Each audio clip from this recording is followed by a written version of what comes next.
Alright, what's up guys? This is a 2v2 battle on a map called the Moonbow, which I guess is probably like a quest battle map for Lithanar, where he gets his legendary weapon, the Moonbow. But there's no Lithanar in this matchup. Instead, there's myself playing Bretonia, Time Lord playing Skaven. Um, there's Owen playing the other Bretonians, and then there's Justice playing the Wood Elves. Now, I think the map definitely does favor us. I didn't realize it was so imbalanced when I picked it, so I apologize to Justice and Owen afterwards, but it still turned into an interesting and a bit of a different fight, so I figured I'd show it instead. So what you're going to see basically is Justice and Owen are going to try and push their way through these woods on the left side, and sorry, excuse me, try and take off myself and Time Lord from this big hill. Now, it does look like this hill is unassailable, but there is actually um, some woods in the background and the ability to vanguard. So I was worried that maybe we were going to get attacked in the rear. So I actually sent a few units early on just to go check that back corner and make sure that nothing was going to, come out at us at an inopportune time. Meanwhile, the rest of the forces are going to be circling basically around through the woods. Warp Lightning Cannon is not going to be able to shoot at the high value targets, but it is getting some pot shots in here on the Wood Elves. Now, just one thing I want to show really quickly is if you hold down spacebar, you can see the firing arc of artillery pieces, right? So you can see that this artillery piece can only shoot this far. So while Owen and Justice were rotating around into the woods, what I would have suggested is that Owen like recognize where the limit of the range of that artillery battery is, and then just go outside of it until you were in the safety of the woods. Because yeah, I lost about half a unit there unnecessarily just on the approach. So Time Lord has sent his Doom Wheel in to the action, and it's going to be trying to take some pot shots at the low-cost Bretonian infantry when it can be safe of the Lord and the Paladin. Meanwhile, I can't see all of Justice's units because they're in the woods, right? And he can't see mine. So we're both sending forward our skirmish cavalry to try and scout each other out and see what we're going to find. Now, Justice does drop a quick prey of Anathrema, so I'm unable to move my Wardens of Malford, and they're going to get charged by some Wild Riders. So they're taking a lot of damage, definitely not in a place that they want to be. On the other hand, I don't know if I would have used the prey of Anathrema on Missile Cav. That's only worth about $500 or $600. I mean, in the end, they didn't break off because I had other units in the reserve that were able to come and sort of chase the Wild Riders away. So yeah, I'm not sure if it was worth the cast. But I do try and pull my other two units of Knights away because I recognize behind the Wild Riders were spears. Unfortunately, they did get hit with the Malko's Mystifying Miasma, so I had difficulty pulling the Knights of the Lionhearted away.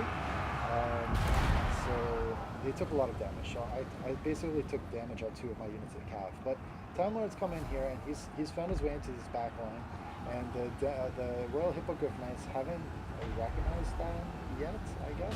So it's basically going to town on all of these battle playgrounds, battle arms. None of those are going to have any luck with the Doom Wheels. Oh look, there's a second Doom Wheel here. Maybe it was in the woods. I didn't realize there were two, but well, they're both going to work, and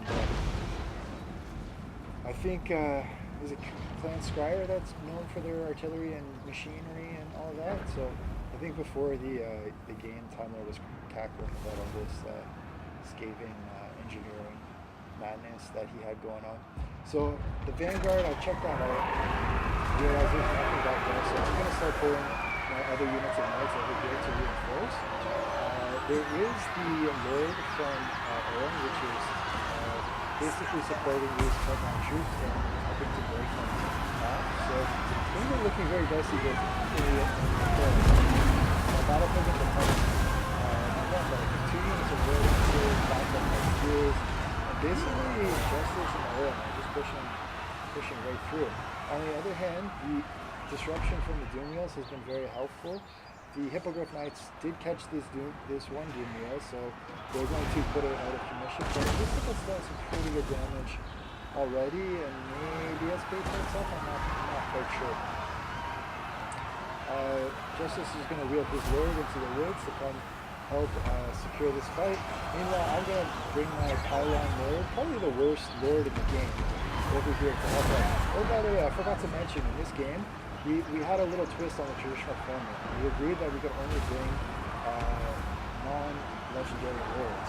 So the game is going to be won or lost by our ability to micro our troops, rather than, just getting carried by OP lord. So it's going to put an interesting dynamic. So I have a Damsel of Beast and legendary lord in here. We're going to try and fight in the safety of these wardens and not for safety of the beast there is the best thing. So these are the regiment of renowned anti-large armor pen. Basically they're like a bodyguard for the lord, so I'm going to scare those guys out. Meanwhile, the artillery crews have been harassed and able to shoot in. There is a lot of woods here giving some protection, but there are also a few units sort of on the periphery here that maybe you can take some pot shots on too. So some interesting sort of balance between using the cover and then deciding when and where to use the ammo of the artillery crews. So this one Doom Wheel has broken off. I think the other one maybe oh yeah, it's over here. But this one's probably just right off the map. But what we wanted was to basically keep pressure sort of in this direction and in this area, because clearly what the Wood Elves and the Bretonnians, led by Owen, Justice and Owen, basically trying to push through the woods into the artillery crew, and so anything that we could do to sort of divert resources and distract them in this direction would sort of take them away from their goal of getting to the artillery. So over here, there's not too much to say in the woods. It's just a mosh pit. Justice has line-to-line infantry, or wall-to-wall infantry here. I've been beaten. I've basically told all of my troops to withdraw. On the other hand, there's still a little bit of empty space once you get out of these woods where there's not a lot of cover. And what you're going to see is these wild riders are starting to get shot. And so the Wardens of Montfort are getting a little bit of revenge, shooting their poison arrows into the backs of these wild riders and downhill. And over time it's going to add up and we're just going to start losing some unit battles. Some Grail Knights coming in here, and some Knights of the Round. I believe these are belonging to Owen. They're going to maybe try and make their way up here. But I do have in reserve some very tattered defenders of the Fleur Lee and a couple units of halberds, 1, 2, 3, which are going to try and screen them out. Meanwhile, there's a bit of shooting going into the back line here. I sent 2 units of cavalry to come around here and attack, and like I said, just try and pull some resources in this direction. And what you'll see is Justice has sent 1, 2, 3, 4 units of spears, sort of chasing after these knights, right? And one of them is Azrai, I believe. These ones here, they're the fastest, and then there's 3 units of Eternal Guard, and then some poison here from the skirmish guy. So my knights are able to kite the spears into oblivion, and even if they do lose some models, they're going to run away, rally, and come back if they just stay there. And as the spears, head off in this direction, they're moving away from the artillery, which I think really limits their ability to contribute to supporting this fight and helping with the cannon, for example, like these guys who have looks like got in a nice rear charge on these comrades, and they're going to break them off. But there's still a lot of infantry here, and it looks like the 2 paladins and the hippogriff are going to be sort of surrounded by knights. Funlord did bring just a regular warlord. He didn't want to bring a traditional format summon spam, just to be a little bit different since it was a friendly match. And but balance bar is tilting slightly in our opponent's favor. the artillery crews are getting a little bit low on ammo, and it looks like the spears did find their way onto the knights. I guess I was distracted with my going elsewhere, but I will pull them away eventually. They're going to continue their little run into oblivion. These units have also, I guess, I've forgotten about them, and they're getting shot to pieces, so a little bit of a micro mistake for myself here.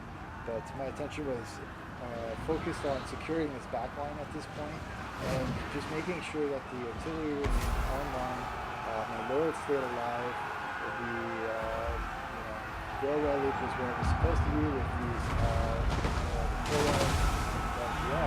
so Owen putting in a nice charge here into my peasant bowman with arrows, so that's going to hurt for sure, but I will send over my halberds to help out.